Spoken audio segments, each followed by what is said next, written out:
My name is Douglas, and this is my resolution tracker. And today I'm drinking a Death in the Afternoon, which is absinthe and champagne. It's actually pretty good. I happen to like absinthe and anything sort of licorice flavored. But it's a little strong, as one would expect from a drink with absinthe in it. So maybe I'll only have one, but who knows?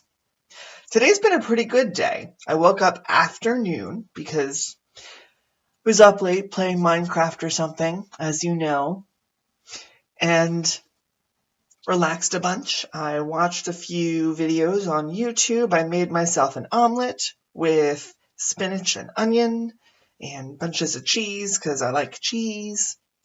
Took a nap because that's good choices. So slept for probably more than 8 hours. Was up for maybe 3 hours. Went to sleep for 3 more hours. So that's why it's been a good day. Didn't have to do anything. I slept all day. And I made myself dinner again. So that's 2 times in 4 days. I'm pretty impressed by that.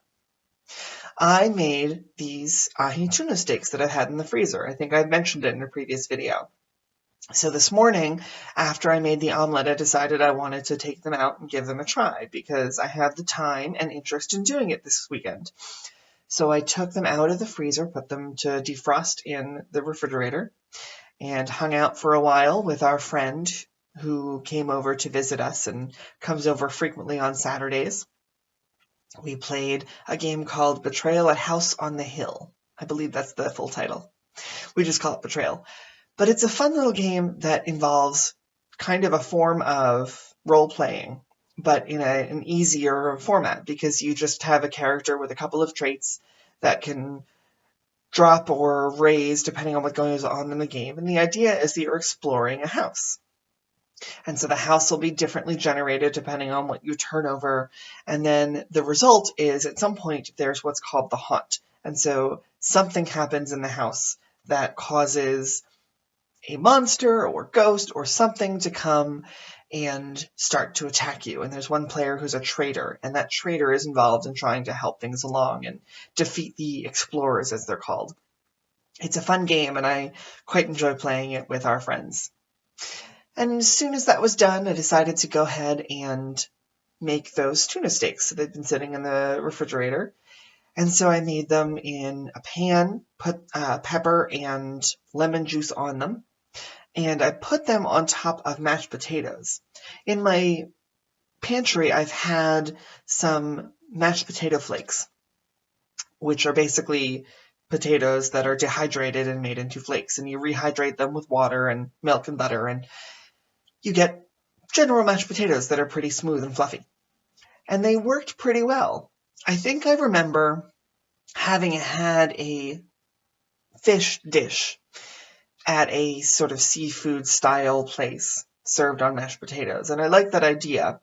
And I think it worked out pretty well. I think the lemon paired really well with the mashed potatoes, and it was pretty simple, and it tasted pretty good. And that's the kind of thing I want to try.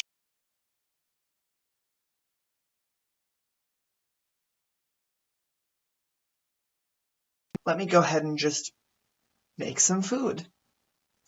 I feel like it's something that I haven't quite grasped the idea of because it always feels like a lot of work to make dinner.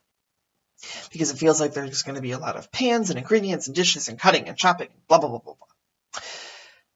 But it doesn't always have to be that way. And that's what I have to train myself to remember instead of thinking, well, I'm feeling a little lazy, so I'll just heat up some chicken nuggets, or I'll just make some hot dogs in the hot dog toaster Mom bought me, which I still do a ton of, but this is an opportunity for me to hang on to that idea. It doesn't have to be difficult to make, and it can still taste pretty good. I do wonder what the nutritional value of frozen tuna steaks are, though, but it's probably not that bad, right? Right. This has been my resolution tracker, and I'll see you tomorrow.